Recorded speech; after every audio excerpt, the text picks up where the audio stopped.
आहे गुळवंत गावचा ग्रामसेवक, त्याने माझ्या आईचा खोटा मृत्यूचा आपण सध्याला बघू शकतोय की सगळ्या एकूणच वाचवण्याचा प्रयत्न कुठेतरी आपल्याला सध्याला होताना पाहायला मिळतो आहे। एकूण 7व्या मजल्यावरनं ही उडी मारल्याचं आपल्याला दिसतं आहे। एकूण पत्रकं देखील इथं फेकण्यात आलेली आहे। यामध्ये जर का पाहायचं तर 7-12 विक्री संदर्भातला गुंठा जो आहे त्यामध्ये काही जागा शिल्लक आहे। वारे महसूल खात्यासंदर्भात काहीतरी तक्रार जी आहे हे माणसाकडनं आणण्यात आलेली होती। आपण पोलिसांची दमछाक बघतोय। पोलिसांकडनं इथं मोठा फौज फाटा असेल किंवा मग एकूण मंत्रालयात जेही नागरिक आलेले आहेत ह्या सगळ्या बघांची गर्दी इथे मोठ्या प्रमाणात सध्याला झालेली आहे।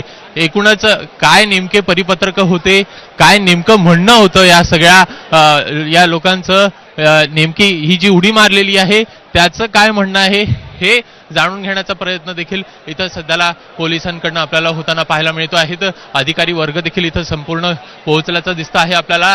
यात प्रामुख्यानं पाहायचं तर पोलिसांकडनं मोठी धमछाक होते आहे त्या व्यक्तीला बाहेर काढण्यासाठी। एकूण हा जर का मंत्रालयाचा परिसर पाहायचा तर 7 मजली आपल्याला हे संपूर्ण नवी इमारत पाहायला मिळते आणि या नव्या इमारतीमध्ये दुसऱ्या मजल्यावर ही संपूर्ण आपल्याला जे जाळी आहे ती लावलेली आहे, जेणेकरून कोणी उडी मारली तर ते कुठेतरी खाली पडावं नाही, त्यांना इजा व्हावा नाही। एकूण मोठ्या प्रमाणात अशा प्रकारच्या घटना ह्या वारंवार मंत्रालयामध्ये आपल्याला घडताना पाहायला मिळतात आणि त्यामुळे सुरक्षेखातीर ही संपूर्ण जाळी लावण्यात आली आहे। मात्र दुसरीकडे पाहायचं तर जे बॅरिकेटिंग आपल्याला इथं दिसतं आहे, एकूण जे कॉरिडॉर्स आहेत त्या कॉरिडॉर्समधल्या भागांना देखील जाळ्या लावण्यात आलेल्या आहेत।